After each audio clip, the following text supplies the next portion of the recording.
Continuando com nossas aulas de mecânica dos fluidos, nós agora vamos discutir a hidrodinâmica. A hidrodinâmica trata do estudo das leis do movimento de fluidos que estão escoando, que estão se movimentando. Na primeira parte de nossas aulas, a gente viu hidrostática, e aí a gente viu quais que eram as condições para manter um fluido em equilíbrio estático, certo? Manter um fluido parado. Agora a gente está interessado em estudar fluidos que estão se movimentando, que estão escoando. E a gente quer descrever então como que vai mudar o movimento de um fluido, né? Conforme ele escoa. Então, para isso, a gente primeiro precisa definir, associar de alguma maneira, né, uma velocidade a um fluido. Só que um fluido pode ser uma massa de água, né? É um corpo composto por muitas partículas. Algumas dessas partículas podem estar indo mais rápido, outras podem ir mais devagar, mas não existe uma única velocidade para um fluido, né? Que são muitas partículas. Então, como que a gente pode associar uma velocidade a um fluido? Esse é o primeiro problema. A gente vai resolver esse problema utilizando o conceito de campo de velocidade, certo?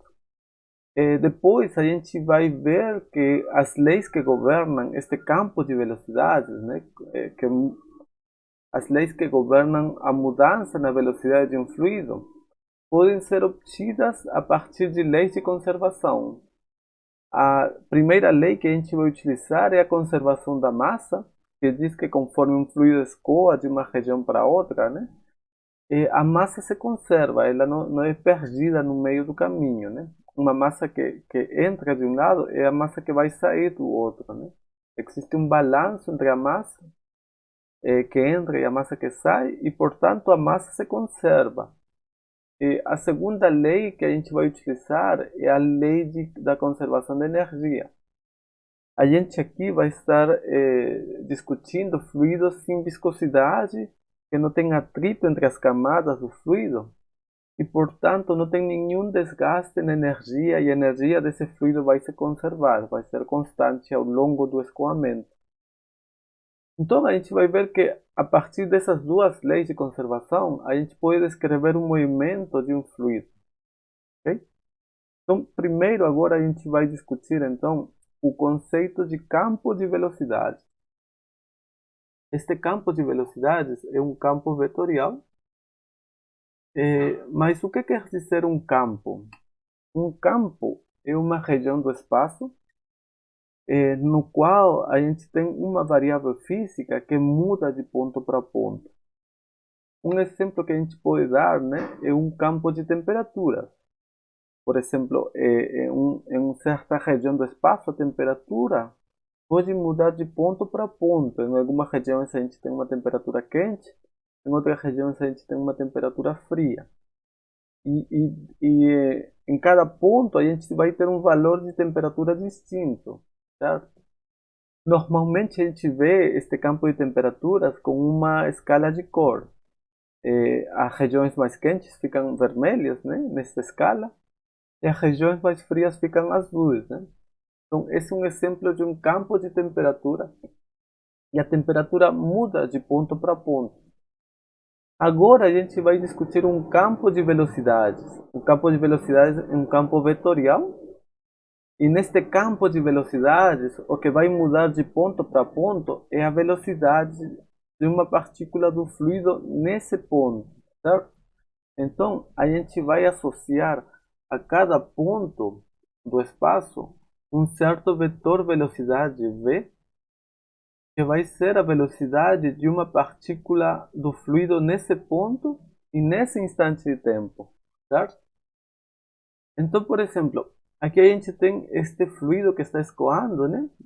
E a gente tem este ponto, esta posição R aqui, e associada a essa posição, nessa posição, a gente vai associar um vetor velocidade v, certo? Essa vai ser a velocidade da partícula que está neste ponto, certo? E nesse instante de tempo, ok? Mas para representar o campo de velocidades, o que a gente utiliza na prática é o conceito de linhas de fluxo de velocidade, certo? Isso por quê? Porque o vetor velocidade, né, eles têm duas características. Ele tem primeiro uma direção, ele tem uma certa intensidade ou módulo, né? Um vetor tem sempre direção e módulo, certo?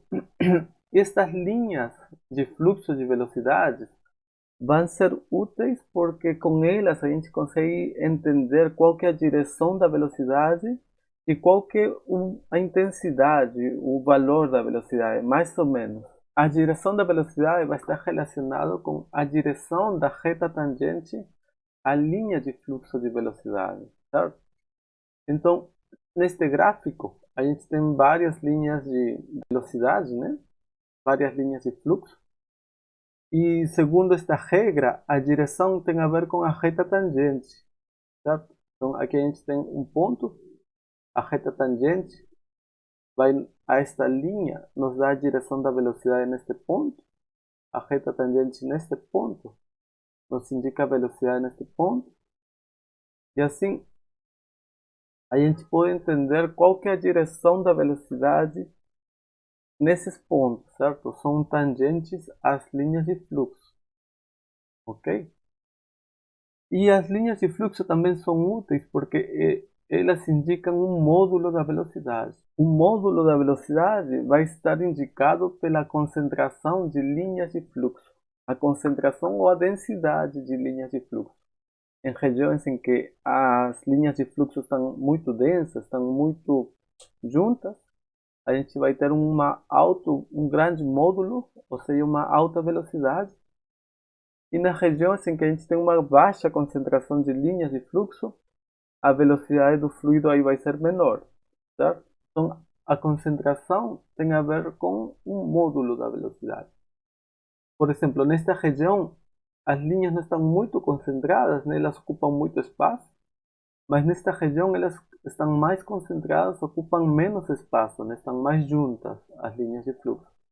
Portanto, nesta região, o módulo da velocidade vai ser maior, porque aqui a gente tem uma maior concentração de linhas de fluxo. Se a gente desenha a velocidade nessas regiões, a direção é tangente às linhas de fluxo, e o módulo vai ser maior do que nesta região, certo? São mais largas as velocidades aqui, porque aqui temos alta concentração de linhas de fluxo, o que implica numa alta velocidade. Aqui a gente tem uma região de baixa concentração de linhas de fluxo, o que implica uma baixa velocidade. Aqui a gente tem uma região de alta concentração de linhas de fluxo, portanto esta região é de altas velocidades, certo? Então, as linhas de fluxo, elas indicam a direção e o módulo da velocidade em todas as regiões do fluido. Só que é importante notar que as linhas de fluxo, elas não são estáticas, elas podem mudar no tempo. Por exemplo, aqui a gente tem o fluxo, as linhas de fluxo de um fluido, né, em certo tempo t, dentro de uma região, e a gente tem dentro da mesma região outras linhas de fluxo em outro tempo posterior, né, um tempo t mais diferencial de t. Então, conforme passou o tempo, na mesma região a gente tem linhas de fluxo distintas, certo? Aqui, por exemplo, na região de entrada, a gente tem uma baixa concentração, então temos baixa velocidade na entrada e alta concentração na saída, então alta velocidade da saída, certo? Isso pode ser porque se fosse uma mangueira, a gente está apertando a saída e a gente está obrigando o fluido a escoar numa região mais estreita e com isso a gente consegue fazer com que ele passe mais rápido pela região de saída, né? Neste caso. Mas a gente pode mudar isso, né? A gente pode apertar a região de entrada e fazer mais larga a seção de saída. Então a gente tem que o fluido entra rapidamente na região estreita, mas depois ele se espalha e sai mais lentamente, né, numa região maior. A gente pode ter no início umas linhas de fluxo desta forma e depois as linhas de fluxo têm outro formato distinto do inicial, certo? A única coisa que sim não podem fazer as linhas de fluxo é se cruzarem. As linhas de fluxo não podem se cruzar entre si em nenhum instante. Isso porque, imagine que a gente tenha duas linhas de fluxo que se vão a atravessar, certo? Então aqui a gente tem duas linhas de fluxo e esse aqui é o ponto em que elas se cruzam, né? Esse ponto P, certo? Se a gente segue a primeira linha, a gente vai ter que, segundo essa linha, esse ponto P tem esta velocidade que é tangente, certo? A essa linha. E se a gente segue a outra linha, a segunda, a direção tangente vai nos dizer a velocidade da partícula neste ponto, certo? Então, aqui a gente tem duas velocidades distintas para o mesmo ponto, para a mesma partícula, certo? Mas a partícula não pode ter duas velocidades, ela tem que ter uma única velocidade nesse ponto. Portanto, as linhas de fluxo não podem se cruzar, certo? As linhas de fluxo podem mudar no tempo, né? Podem se juntar onde estavam mais espalhadas e se espalhar onde no início estavam mais juntas, né? Podem se modificar com o tempo, mas elas não podem se atravessar entre si, ok? Então, essa é uma propriedade das linhas de fluxo. Mas a gente vai supor aqui que as linhas de fluxo permanecem estáticas num regime estacionário, ou seja, que elas não mudam no tempo, ok? Essa vai ser nossa hipótese de trabalho aqui. Aqui a gente vai supor que o campo de velocidades não muda no tempo. A velocidade muda de ponto para ponto, certo? Às vezes, uma região temos velocidades altas, em outra velocidades baixas, mas numa mesma região a velocidade não muda no tempo, certo? Então nós aqui vamos supor que estamos num regime estacionário e as linhas de fluxo não mudam no tempo, ok? Essa vai ser a nossa primeira hipótese. Agora nós vamos analisar o princípio de conservação da massa de um fluido. A gente tem que o fluido vai escoar, vai se deslocar de certas regiões para outras regiões, mas a gente vai assumir que o fluido não fica perdido, né? A matéria não fica perdida no meio do caminho, ela se conserva. Então a massa que entra de um lado vai ser a massa que sai do outro, certo? E para medir este fluxo, né, este vazamento de massa de uma região para outra, a gente vai definir a vazão mássica aqui. A vazão mássica vai estar denotada pela letra φ de m, né? E ela mede a quantidade de massa que atravessa certa área, certo? Por unidade de tempo. Então a vazão mássica vai ser a massa que atravessa certa área, né? Dividido pelo tempo necessário, né, para que aconteça esse fluxo da massa através da área, ok? Então aqui a gente, neste desenho, né, a gente tem uma área aqui, A, e através desta área a gente está tendo que, está entrando o fluido, né, com uma velocidade V. A gente está vendo que a velocidade do fluido não é perpendicular à área, né, está fazendo um ângulo com a área. E a gente quer saber qual que é a quantidade de massa, né, que atravessa esta área durante certo tempo. Então, digamos que a gente tem o tempo t, certo? Começa a entrar o fluido por esta área e depois de certo tempo, esse fluido que estava atravessando esta área, ele vai ter se deslocado para frente, certo? Em um tempo posterior, então t mais delta t. O fluido que estava aqui entrando na área foi para outra área mais na frente aqui, igualzinho à primeira, né? E o que a gente quer é a massa que entrou através dessa área, certo? A gente quer a massa que atravessou esta área. Mas a massa que atravessou esta área, a gente pode calcular como se fosse a massa que está dentro deste cilindro, né? Dentro deste volume. O fluido começou a entrar aqui na área A no tempo t, E depois, em um tempo t mais ΔT, esse fluido foi para uma área A.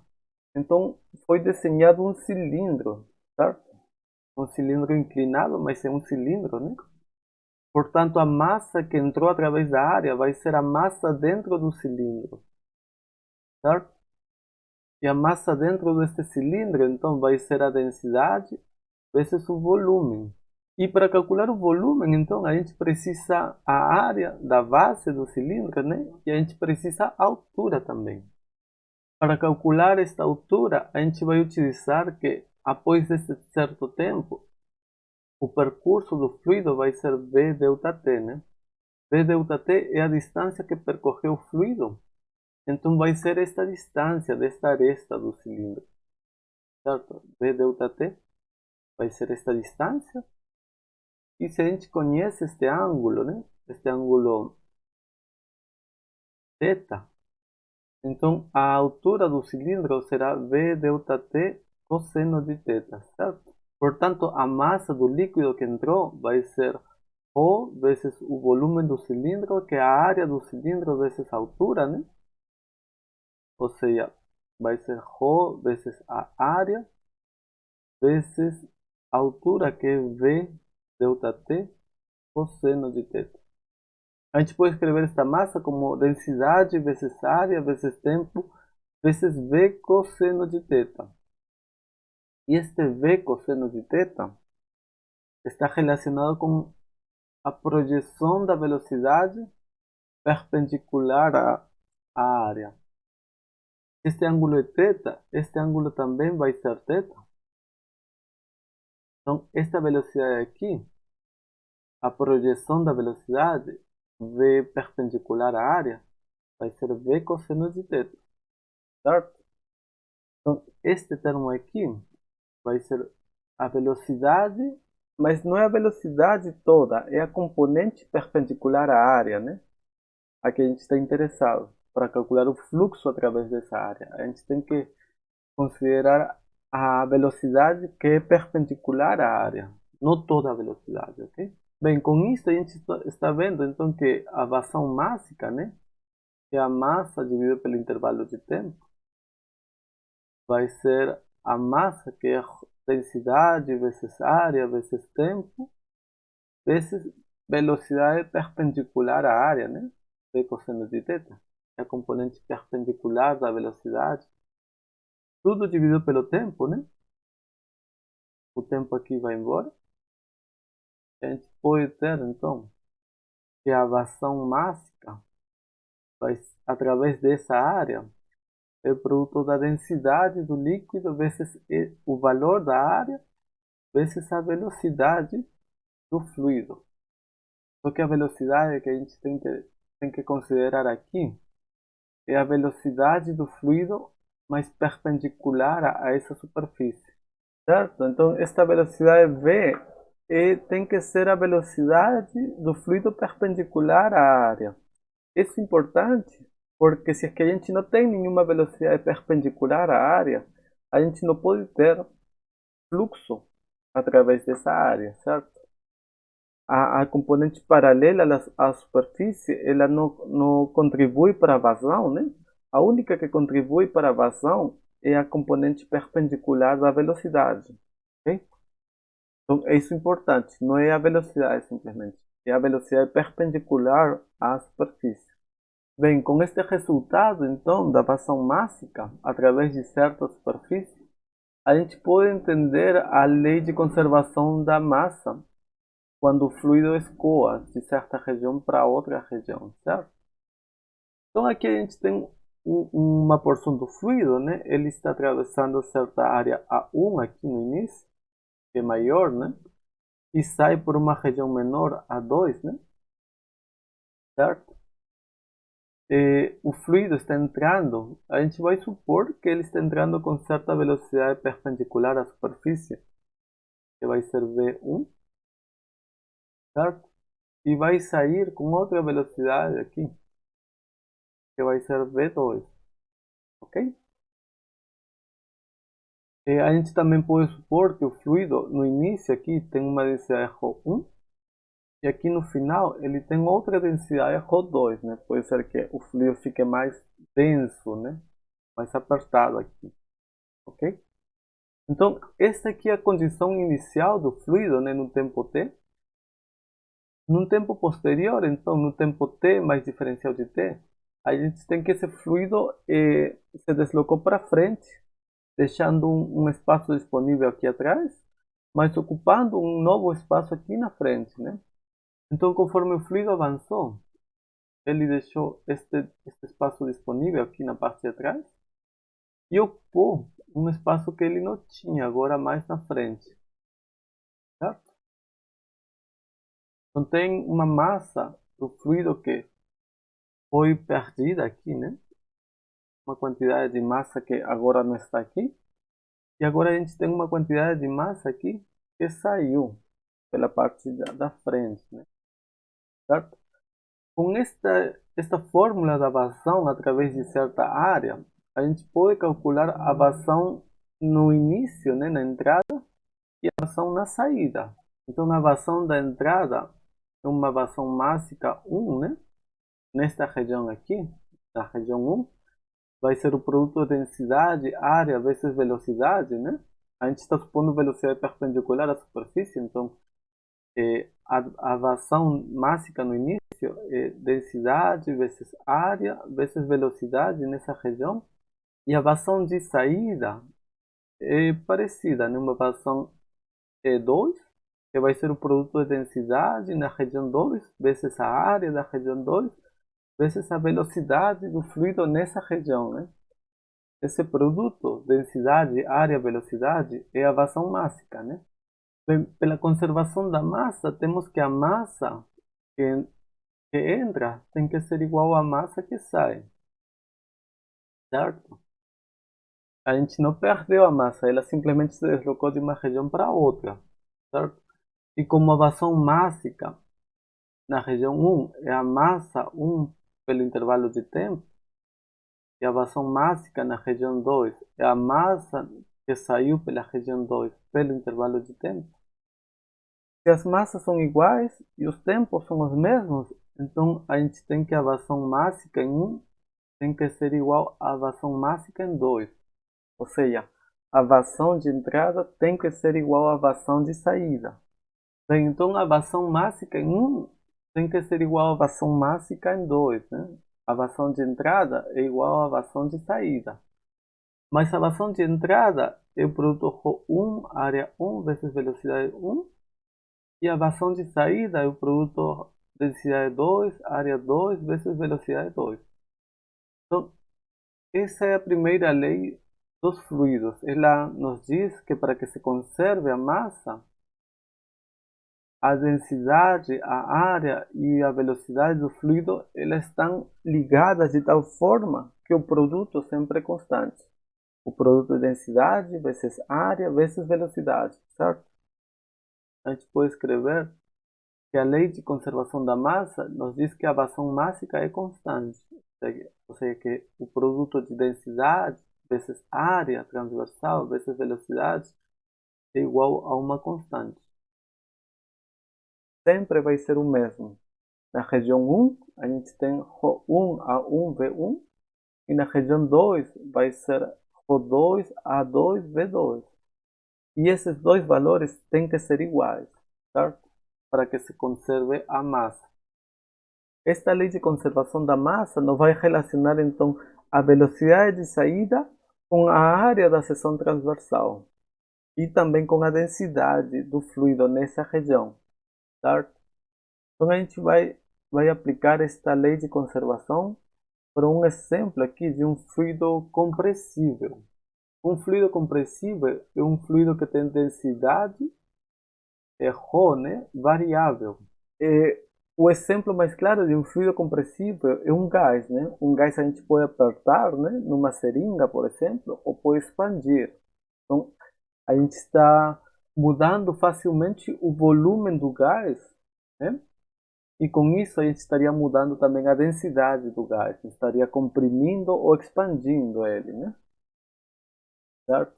Então, o exemplo mais claro de um fluido que é compressível e que muda a densidade, né, é um gás.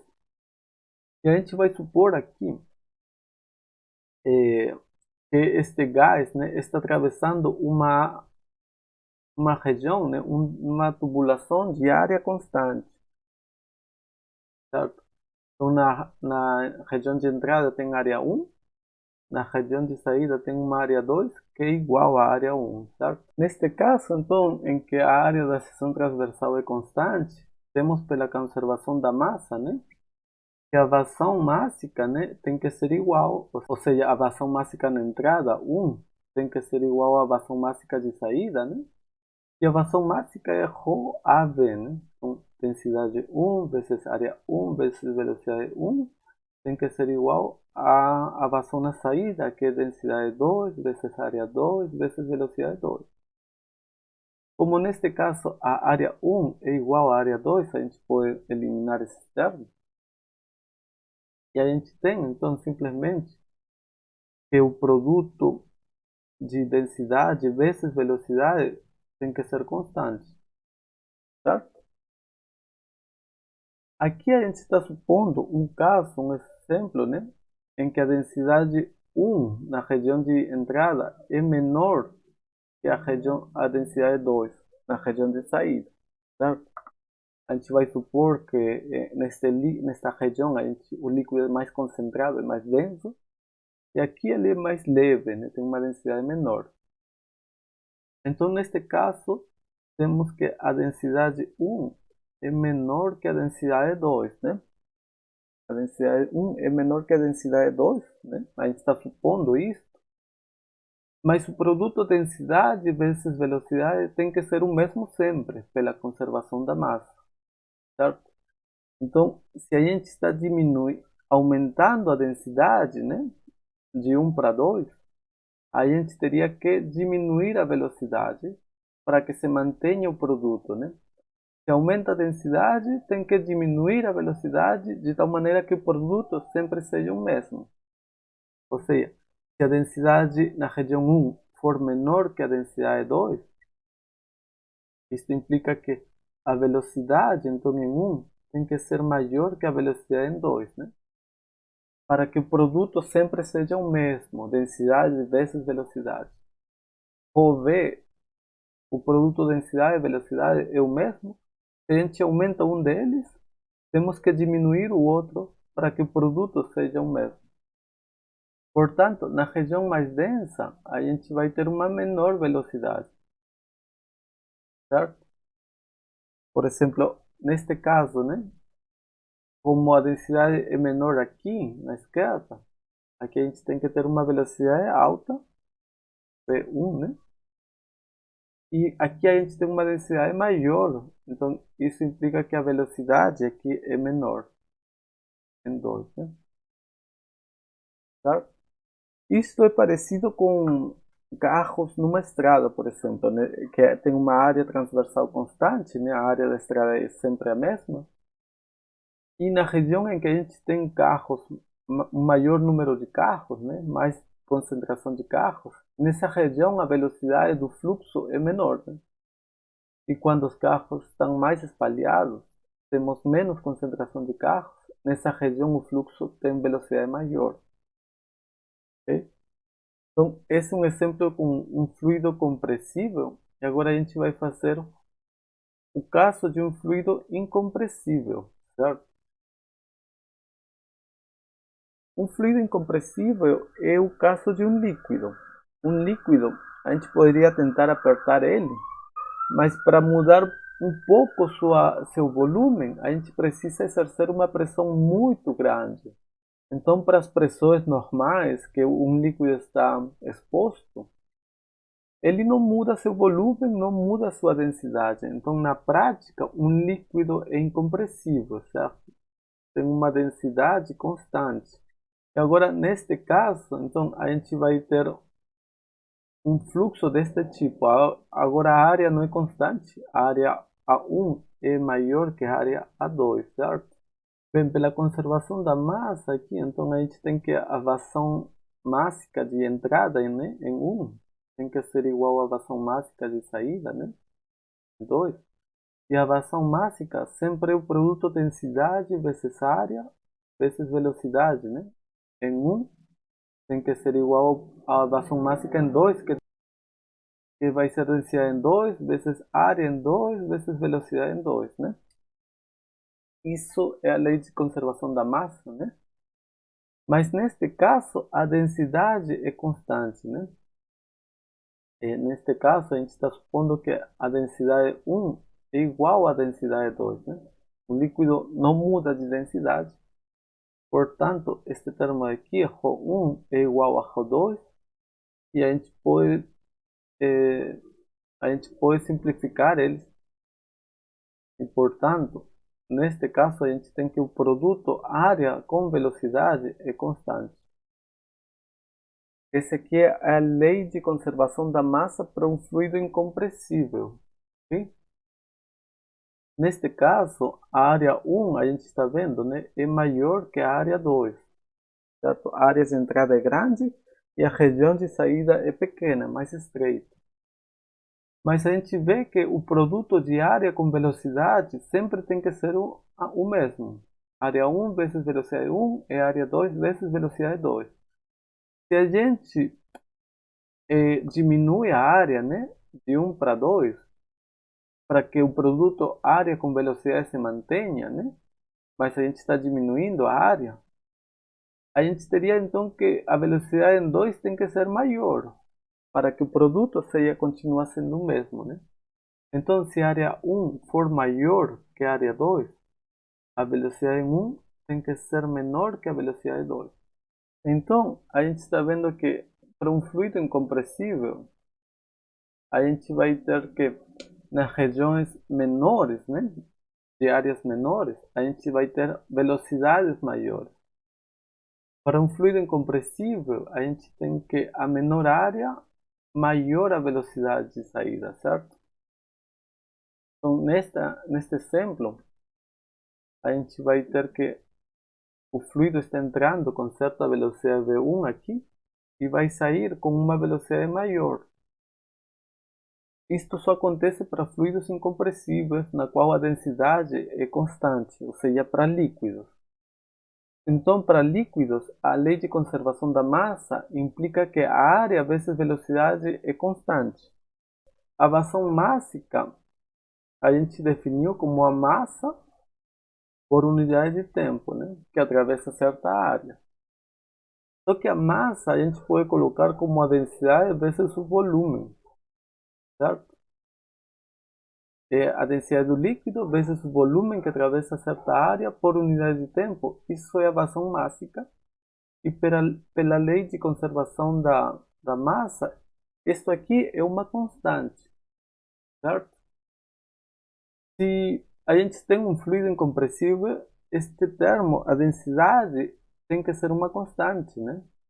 Não muda com o tempo. Portanto, se esta é uma constante e o produto de densidade vezes volume por tempo é constante, este termo, volume por unidade de tempo, tem que ser uma constante. E a esse termo a gente chama de vazão volumétrica. Ok?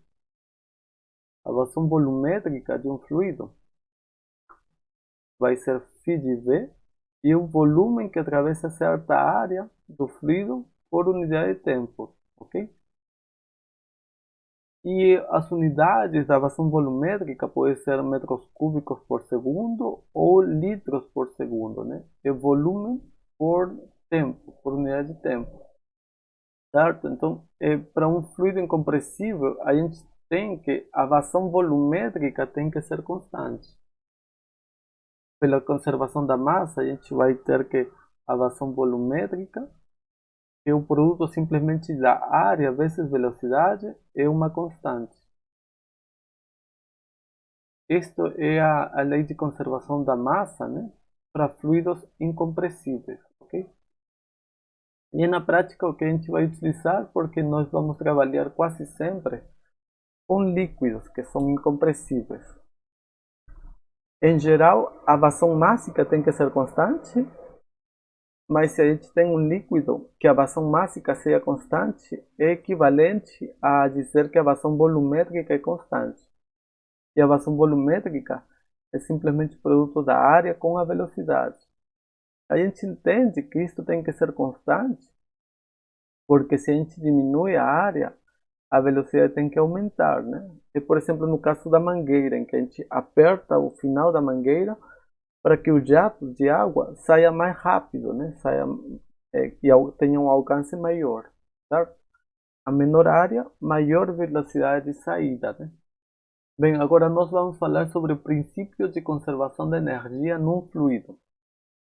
Nós acabamos de ver a conservação da massa e agora a gente vai supor que a energia do fluido se conserva, ok? Isto em geral não é verdade. Em fluidos reais, o fluido real possui um coeficiente de viscosidade. Eles tentam se grudar nas superfícies, isso gera um atrito e um desgaste e um aquecimento da superfície também. Então tem perdas de energia, né? Devido a essas forças dissipativas de atrito e viscosidade. A gente vai esquecer por enquanto esses efeitos de viscosidade e vamos supor que o fluido não tem viscosidade e, portanto, se conserva a energia do fluido. Okay? E analisando a conservação de energia de um fluido, a gente vai chegar até a equação de Bernoulli, que é a segunda equação que governa o movimento dos fluidos. O teorema do trabalho e energia cinética a gente viu numa aula anterior de energia potencial gravitacional, mas eu vou refazer aqui rapidamente para a gente entender melhor ele, né? Bem, neste exemplo a gente tem uma massa M, nesta bola tem massa M, e sobre essa massa a gente está aplicando uma certa força F. Ok? Eu vou supor que esta força F é constante. Então a gente tem o seguinte, esta bola, esta massa começa aqui com uma certa velocidade zero, né? Numa certa posição x0 aqui. Mas como a gente está aplicando esta força, essa bola vai começar a se movimentar e depois de certo tempo ela vai ter certa velocidade que não vai ser mais zero, vai ser certo valor positivo a velocidade, né? E a bola vai ter ser deslocada a certa distância d, né? Desde x0 até aqui. Ok? Então, esse é o efeito da força, né? E a gente, como eu falei, esta força a gente vai supor que é uma força constante. Segundo as leis de Newton, né? A gente tem que a força vai provocar uma aceleração sobre a bola, né? Sobre essa massa. A aceleração vai ser a força dividida pela massa, né? Ou a força é a massa vezes a aceleração. Mas a ideia é que a força provoca uma aceleração sobre esse corpo. A aceleração é uma mudança na velocidade, certo? E neste caso, vai ser um aumento da velocidade, né? E esse aumento da velocidade, então, vai ser um aumento na energia cinética do corpo, né? Na energia cinética dessa massa. E tudo isso aqui é um resultado da força, ou a gente pode dizer que é um resultado do trabalho da força. A gente vai demonstrar aqui que o trabalho da força, que a gente chama de W de F, o trabalho da força vai ser exatamente igual ao aumento da energia cinética. É isso que diz o teorema do trabalho e a energia cinética. O trabalho realizado sobre um sistema vai ser exatamente igual ao aumento da energia cinética desse sistema. A gente vai demonstrar isto para este caso simples de uma força constante. Bem, para demonstrar este teorema do trabalho e a energia cinética, a gente vai utilizar a segunda lei de Newton primeiro. A segunda lei de Newton diz que a força sobre o corpo é a massa vezes a aceleração. E a gente está supondo que esta força é constante. Ou seja, daqui a gente tem que a aceleração vai ser a força dividida pela massa, né? É um valor constante também. Só que a aceleração, a gente sabe, né? que a definição de aceleração é mudança de velocidade com o tempo, certo? A aceleração é a derivada, né, a mudança da velocidade no tempo, certo? E isto tem que ser a força dividida pela massa. Bem, com este resultado, então, a gente pode encontrar a velocidade. Se a derivada da velocidade com o tempo é a força sobre massa, que é uma constante, a gente pode escrever isso como o diferencial de velocidade é a força sobre a massa vezes o diferencial do tempo. Ok? E a gente pode integrar aqui. A gente pode integrar esse diferencial de velocidade e integrar esses termos aqui, né? Desde um tempo zero até o tempo t. No tempo zero, o corpo tem velocidade zero. E num tempo t aqui, o corpo vai ter certa velocidade v, né? Quando a gente integra, do lado esquerdo fica simplesmente a velocidade. E do lado direito, F sobre M é uma constante, né? A força é constante. Então, sai da integral F e M. E aqui simplesmente fica T, certo? Então, esta aqui vai ser a velocidade após certo tempo T, certo? Bem, e a velocidade é a derivada da posição no tempo, né? A gente sabe que a definição de velocidade é deslocamento por unidade de tempo, né? A mudança na posição com respeito ao tempo. E com isso a gente então pode escrever que o deslocamento, um diferencial de x, né? Vai ser a força sobre a massa vezes tempo, né? Vezes o diferencial de tempo. E aqui, mais uma vez, a gente pode integrar o lado esquerdo e o lado direito, né? Desde o tempo zero até o tempo t, né? Tempo zero, tempo t. E desde o deslocamento zero no tempo zero, x0, até o deslocamento x igual a d, né? Que é a posição dele no tempo t, depois, né? Bem, integrando isso aqui, do lado esquerdo simplesmente fica d, né? E do lado direito, o f sobre m sai da integral, né? E a integral do tempo, respeito do tempo, vai ser o tempo ao quadrado sobre 2, certo? Então, essa aqui é a fórmula do deslocamento e essa aqui é a fórmula da velocidade, ok? Agora, o trabalho da força, né? A definição do trabalho da força é força vezes distância, certo? Então, como a força é constante, o trabalho simplesmente vai ser a força vezes o deslocamento, e o deslocamento aqui a gente tem, que vai ser F sobre M vezes T ao quadrado sobre 2, né? Ou seja, o trabalho da força vai ser a força ao quadrado vezes o tempo ao quadrado dividido por 2m, certo? Só que força vezes tempo vai ser a massa vezes a velocidade, certo? Então, F ao quadrado T ao quadrado sobre M, se fosse M ao quadrado, seria todo este termo ao quadrado e seria V ao quadrado. Só que aqui a gente tem m, não tem m ao quadrado. Então, este termo aqui é m vezes v ao quadrado. E tudo dividido por 2. Então, a gente está vendo aqui que o trabalho dessa força vai ser exatamente a energia cinética que ele tem aqui no final. Isto aqui é uma prova num caso particular, né? Na verdade, seria um exemplo para um caso particular. Mas este teorema serve sempre, mesmo se a gente não tem forças constantes, mesmo se a gente não tem movimento unidimensional, sempre o trabalho de uma das forças sobre um sistema vai ser igual à mudança na energia cinética desse sistema, ok? Então agora nós vamos utilizar este teorema para o caso de um fluido, certo?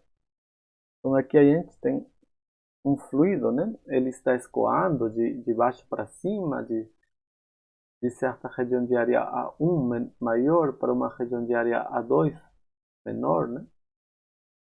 E ele também está subindo, certo?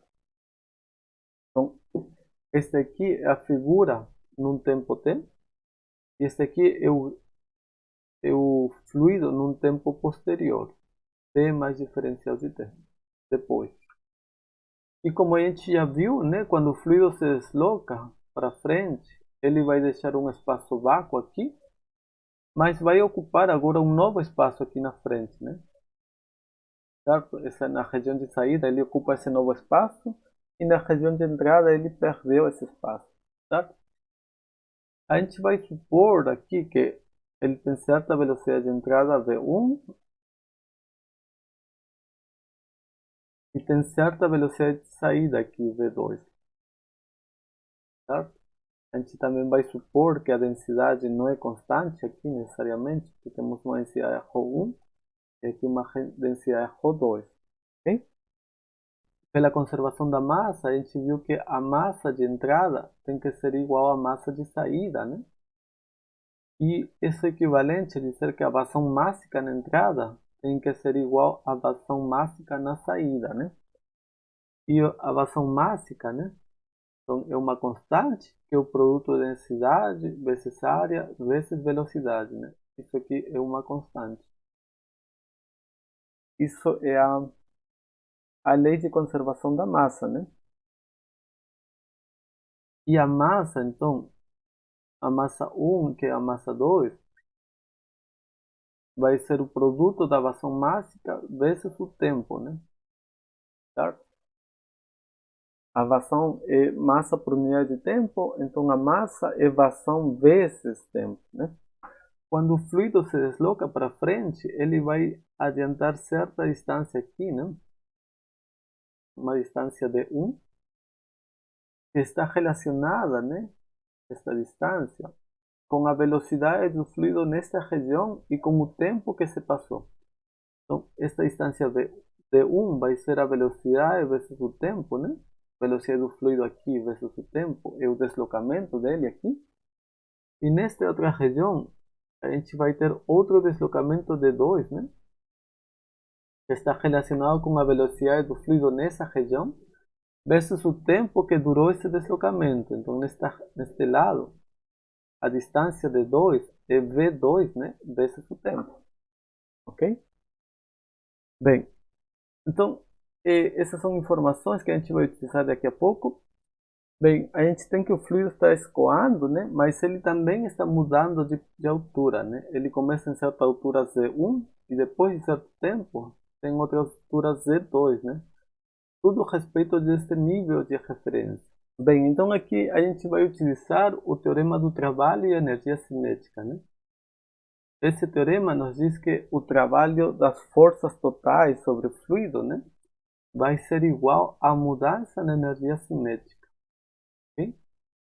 Este fluido muda de energia cinética porque ele tinha uma certa velocidade aqui que foi perdida e ganhou outra massa em outra região com outra velocidade. Então aqui a gente tem uma mudança da velocidade do fluido, né? Isso está relacionado com a mudança na energia cinética. E essa mudança na energia cinética, né, está relacionada com o trabalho das forças sobre o fluido. E a gente pode escrever o trabalho das forças sobre o fluido é o trabalho da força gravitacional, certo? Mas é o trabalho devido às pressões do resto do fluido, né? A gente está analisando uma porção do fluido, né? Essa porção do fluido tem certo peso, mas ela sente também o efeito do resto do fluido, né? A gente está vendo aqui somente uma porção do fluido, mas tem mais fluido, né? Deste lado temos mais fluido que empurra o fluido para a direita aqui, né? Exerce certa pressão P1 aqui, né? E deste lado a gente tem mais fluido também, que exerce certa pressão P2 para a esquerda, né? A gente só está desenhando uma porção do fluido, mas do lado direito, do lado esquerdo, temos fluido que tenta empurrar essa porção do fluido, né? Então por isso que a gente está considerando aqui o trabalho das pressões do resto do fluido. Bem, então a gente vai começar agora vendo primeiro o trabalho da força e gravidade. E como a força e gravidade é constante, é a força e gravidade vezes o deslocamento, né? Vezes a distância d. certo? E a gente está vendo que o fluido ele só é modificado no início e no final, nesta região intermediária, né? O fluido está sempre no mesmo lugar, né? Só a gente perdeu uma massa de fluido aqui no início e ganhou a mesma massa, né, de fluido aqui no final. Então, é como se a gente tivesse tirado a massa daqui, de embaixo, e colocado no lado de cima, né? E pela conservação da massa, a gente sabe que a massa aqui, a massa na região 1 perdida, vai ser igual à massa na região 2 que se ganhou, né? Certo? Então, o trabalho da força gravitacional vai ser o trabalho para levantar essa massa de uma altura Z1 para uma altura Z2, certo? Como o trabalho da força gravitacional é a massa, né? Vezes a aceleração da gravidade, mg, é a força gravitacional, né? Vezes o deslocamento. O deslocamento para subir essa porção de massa de altura C1 para a altura C2, ela se provocou então um deslocamento que seria a diferença C2 menos C1, né? C2 menos C1, certo? É o deslocamento desde esta região para aqui, para esta região aqui, certo? Só que a gente tem que considerar aqui que a força gravitacional é para baixo e a gente está fazendo subir a massa. Portanto, o deslocamento é para cima e a força gravitacional é contrária, para baixo. Isso implica que a força gravitacional é contrária ao deslocamento, né? E, portanto, o trabalho dela é negativa, certo? O trabalho de uma força contrária ao deslocamento sempre é negativo. Então, este aqui é o trabalho da força gravitacional. E agora a gente precisa ver o trabalho das pressões. O trabalho da força de pressão, a força sobre esta área vai ser a pressão vezes a área desta superfície, né? Aqui temos uma área A1, certo? Então, a pressão vezes a área vai dar a força da pressão nesse lado, a força 1, vezes o deslocamento 1, esse é o trabalho aqui. E aqui a gente vai ter uma força F2 das pressões, né? A força F2 devido às pressões, vezes o deslocamento de 2, a gente vai ter o trabalho. Bem, a força da pressão é a pressão vezes a área, né? Então, do lado 1 é a pressão P1 vezes a área A1, certo? É a força devido à pressão, pressão vezes a área. E o deslocamento de 1 é esta distância aqui. Esse deslocamento, a gente viu que vai ser a velocidade do fluido nesta região vezes o tempo. Então, D1 é a velocidade V1 vezes o tempo. E a gente tem que somar com o trabalho das pressões aqui. A força de pressão é a pressão vezes esta área, A2, né? Então, a força da pressão é a pressão em 2 vezes a área, A2. E o deslocamento aqui, este deslocamento D2, vai ser a velocidade V2 vezes o tempo. Neste lado aqui, a gente está considerando um sinal menos para este trabalho das pressões deste lado. A gente está assumindo que o fluido está indo para a direita, então esta pressão está ajudando ao deslocamento, faz um trabalho positivo, P1, né? Ela faz um trabalho positivo. Mas a pressão P2, ela é contrária, ela tenta frear o deslocamento. Portanto, o trabalho da pressão P2 é negativo. Por isso que a gente está considerando esse sinal menos aqui. Ok? Só que este termo aqui, área, velocidade vezes tempo, né? São parecidos com os termos de vazão. A vazão mássica, né? É densidade vezes área vezes velocidade. Então, área vezes velocidade está aparecendo aqui e aqui. Faltaria a densidade para que seja a vazão. E a massa é a vazão vezes o tempo. Ou seja, a massa é densidade vezes área vezes velocidade vezes tempo. Ok? Então este termo aqui é basicamente, este termo aqui é a massa dividida pela densidade. Ok? Então a gente pode colocar assim, o trabalho das pressões é a pressão vezes a massa, certo? Esta aqui vai ser a massa, só que é dividido pela densidade nessa região ρ1, menos a pressão P2, e este termo aqui vai ser a massa, né? Dividido pela densidade ρ2. Bem, então com isto a gente já tem o trabalho da força gravitacional aqui, né? E temos o trabalho das pressões, certo? Somando isso, a gente tem o trabalho das forças totais sobre o fluido. Isso tem que ser igual à variação da energia cinética. Bem, então, como o trabalho das forças tem que ser igual à variação da energia cinética, a gente tem que o trabalho da força gravitacional mais o trabalho das pressões tem que ser a mudança na energia cinética. O trabalho da força gravitacional, a gente está vendo aqui, é menos a massa vezes G vezes C2 menos C1.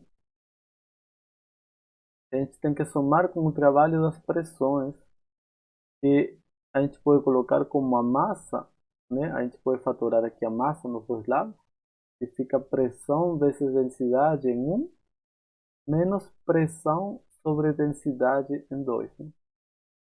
Isso tem que ser igual à variação da energia cinética, certo? E a mudança na energia cinética está relacionada com que a massa que entrou tinha velocidade v1 aqui, né? E a massa que sai com uma velocidade v2 aqui, certo? Então, a mesma massa agora sai com outra velocidade. E, então, ela mudou sua energia cinética. A energia cinética no final é mv2 ao quadrado sobre 2. E no início era mv1 ao quadrado sobre 2. Portanto, a gente pode escrever esta mudança na energia cinética como a energia cinética final mv2 ao quadrado sobre 2 menos a energia cinética no início, que vai ser mv1 ao quadrado sobre 2. Né? A gente pode fatorar a massa aqui, né? Vai ficar G vezes C2 menos C1 mais P1 sobre Rho1 menos P2 sobre Rho2. Tudo isto tem que ser igual à mudança na energia cinética, e a gente vê que não interessa o valor da massa do líquido, né? Ele vai embora. E aqui a gente tem vários termos, P1, Rho1, C2, Z1, V2, V1. Então a gente pode agrupar os termos do lado 1 e os termos do lado 2. Então na região 1 eu vou colocar tudo do lado esquerdo aqui. Então vai ficar V1 ao quadrado sobre 2, né? Este menos V1 ao quadrado vem com mais. Aqui fica, deste lado aqui fica menos G menos Z1, ou seja, fica mais GZ1, certo? E mais a pressão P1 sobre Rho1 do lado esquerdo. Do lado direito a gente está tendo V2 ao quadrado sobre 2, certo? Este menos GC2 vem para cá com mais GC2 e menos P2 sobre Rho2 fica com mais P2 sobre Rho2. Então a gente está vendo que esta combinação V ao quadrado sobre 2 mais GZ sobre P mais P sobre Rho é a mesma em 1 que em 2, né? V ao quadrado sobre 2 mais Gz mais a pressão sobre a densidade é um valor constante, certo? É o mesmo valor do lado esquerdo que do lado direito. Na entrada e na saída, a gente tem que esta soma de termos sempre vai dar o mesmo valor. Se a gente multiplica esta combinação pela densidade, aqui vai ficar a densidade V ao quadrado sobre 2, densidade vezes Gc, e aqui fica a pressão simplesmente. Então, a gente tem que ρV ao quadrado sobre 2 mais ρgz mais P, né, a pressão, é uma constante, certo? Isto é a chamada equação de Bernoulli. É a equação que governa o movimento dos fluidos e que diz que a energia se conserva de um fluido, ok? Esta aqui é a equação de Bernoulli.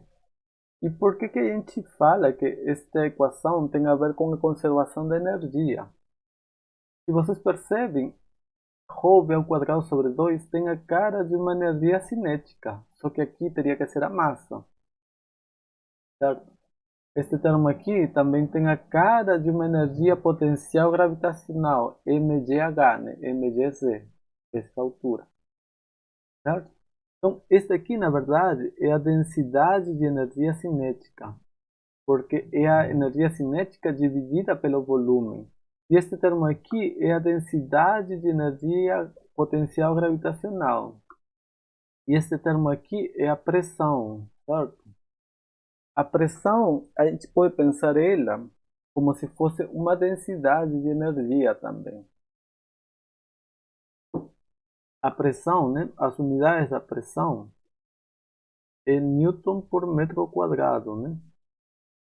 A gente pode colocar como Newton por metro cúbico. Só que Newton por metro é Joule, é trabalho ou energia, né? Então, isso aqui é Joule por metro cúbico. Então, as unidades de pressão é exatamente as unidades de energia por volume. Ou seja, é uma densidade de energia. Então, a equação de Bernoulli nos diz que a energia cinética mais a energia potencial gravitacional mais a pressão é uma constante. A gente tem que a lei de conservação da energia tem que considerar, né, tem que incluir dentro dela a pressão, certo? A pressão é um tipo de energia potencial dentro de um fluido, ok? E o que é mais interessante aqui é que esta combinação tem que ser constante. Então a gente pode mudar a pressão, mudando a posição, né, a altura Z, ou mudando a velocidade V do fluido. A gente pode manter Z constante, né, a mesma altura, mas muda a velocidade do fluido. Se muda a velocidade do fluido, tem que mudar a pressão para que a soma seja constante, certo? Então aqui a gente tem que notar aqui que a pressão não vai ter aquela fórmula de pressão atmosférica mais ρgh que a gente viu que era válida para fluidos em equilíbrio estático, a lei de Stevin. Essa lei somente serve para fluidos parados. A pressão muda sim quando o fluido está parado.